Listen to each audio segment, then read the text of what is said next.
हिजाब को लेकर पिछले दिनों जिस तरह का बवाल हुआ, देश के मुख्तलिफ इलाकों में ऐसी घटनाएं सामने आई कि बाहिजाब मुस्लिम बच्चियों को कॉलेज से निकाला जा रहा है, उनकी एंट्री नहीं हो रही है।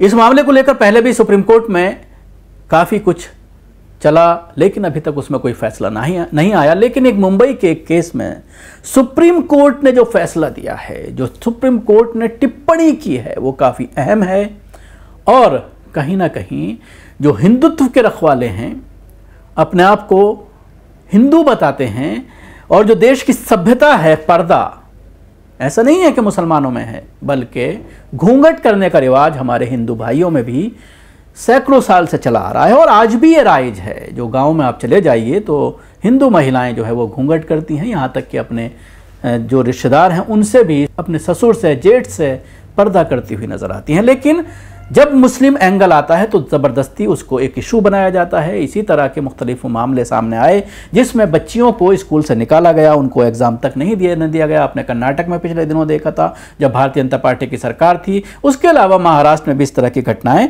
सामने आ रही हैं। इस मामले पर सुप्रीम कोर्ट ने जो टिप्पणी की है, कल इस मामले को लेकर के सुप्रीम कोर्ट ने जो कहा वो काफ़ी चौंकाने वाला है, जिसको लेकर के सोशल मीडिया में एक बार बहस शुरू हो गई है और कहीं ना कहीं ये एक तमाचा है भारतीय जनता पार्टी संघ और आरएसएस के उन लोगों के लिए जो पर्दे का इशू बना करके मुसलमानों पर हमला बोलते हैं और मुस्लिम बच्चियों को तालीम से महरूम रखना चाहते हैं।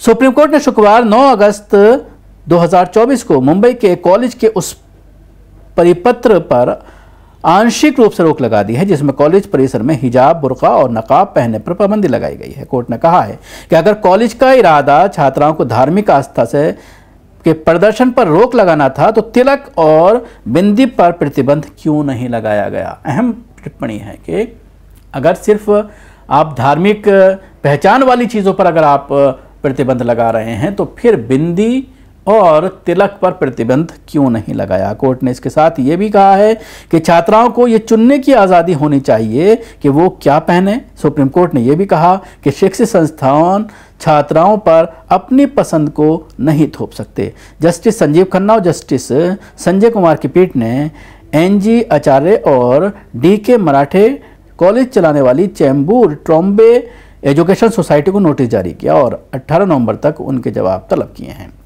बेंच ने मुस्लिम छात्रों के लिए ड्रेस कोड को लेकर उत्पन्न नए विवाद को चर्चा में आए कॉलेज प्रशासन से कहा, छात्राओं को ये चुनने की आज़ादी होनी चाहिए कि वो क्या पहने और कॉलेज उन पर दबाव नहीं डाल सकता। ये दुर्भाग्यपूर्ण है कि आपको अचानक पता चला कि देश में कई धर्म हैं। कोर्ट ने एजुकेशन सोसाइटी की ओर से पेश वरिष्ठ वकील माधवी दीवान से पूछा कि क्या छात्रों के नाम से उनकी धार्मिक पहचान उजागर नहीं होती। हालांकि पीठ ने कहा कि छात्रा को कक्षा के अंदर बुर्का पहनने की अनुमति नहीं दी जा सकती और ना ही परिसर में किसी भी धार्मिक गतिविधि की अनुमति दी जा सकती है।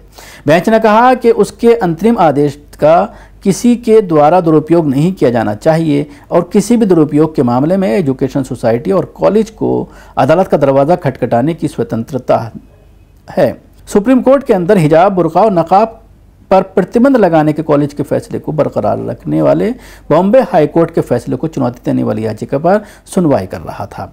जैनब अब्दुल कय्यूम समेत अन्य याचिकाकर्ताओं की ओर से पेश वरिष्ठ वकील कोलिन गोजाल्वेस और वकील अबिहा जैदी ने कहा कि प्रतिबंध के कारण छात्राएं कक्षाओं में शामिल नहीं हो पा रही हैं। अब ये देखने वाली बात होगी कि कॉलेज से जो जवाब मांगा गया है उसमें किस तरह का जवाब अब कॉलेज के जरिए दिया जाता है और सुप्रीम कोर्ट आगे इसमें क्या निर्णय लेने वाला है।